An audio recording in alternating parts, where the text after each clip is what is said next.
Hello kabayan, isa ka bang OFW na matagal nang nasa abroad at hanggang ngayon wala ka pa ring naiipon? Gusto mo na rin bang makauwi ng Pilipinas for good at makasama ang pamilya mo?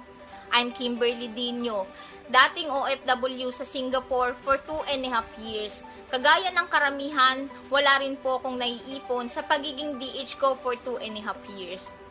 Nandun yung pagod, puyat, sakripisyo at pagtitiis ko bilang isang domestic helper.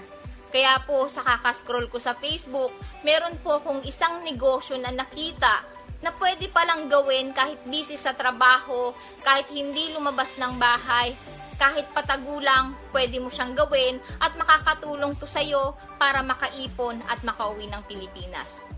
Kahit nandun yung takot at duda ko, sinubukan ko po na pakinggan yung negosyo na ino-offer nila sa akin. Kaya po ngayon, ito po yung nakatulong sa akin na kumita, makaipon at makauwi ng Pilipinas.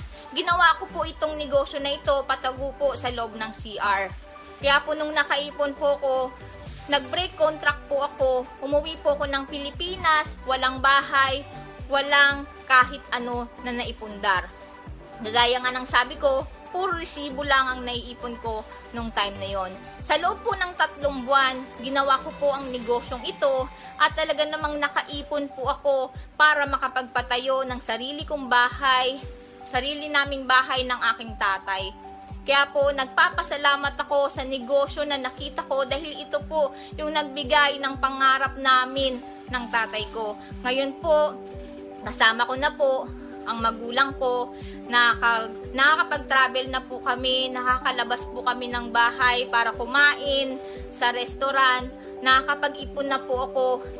Dati, walang-wala talaga, na halos simot buong sahod ko sa isang buwan. Isa na po ako sa kumita ng malaki. Sa loob po ng 2.5 years, nagawa ko pong kumita ng 1 milyon sa negosyong to na habang nasa bahay lang ako kasama ang magulang ko. Kaya kung ikaw, pangarap mo din na makaipon, makauwi, makasama ang pamilya mo, subukan mo ito. Alisin mo po yung takot at duda na nararamdaman mo sa tuwing makakita ka ng oportunidad gaya nito. Kagaya ko, natulungan po ako ng negosyo na to, kaya po sobrang laki ng nabago sa buhay ko nito. Kaya kung nakakapag-cellphone ka dyan at ginagamit mo lang sa pagti-TikTok, pagla-live video, panunood ng telenovela sa YouTube, pwede mong alisin yan at ilipat mo sa negosyong ito na pwedeng makatulong sa'yo para makauwi ka at makasama ang pamilya mo. Kung willing kang gawin ang negosyong ito, subukan mong mag-comment sa ilalim ng video na to. Tuturuan po kita kung paano ko ginawa ang negosyong ito na nakatulong sa akin para makauwi for good dito sa Pilipinas.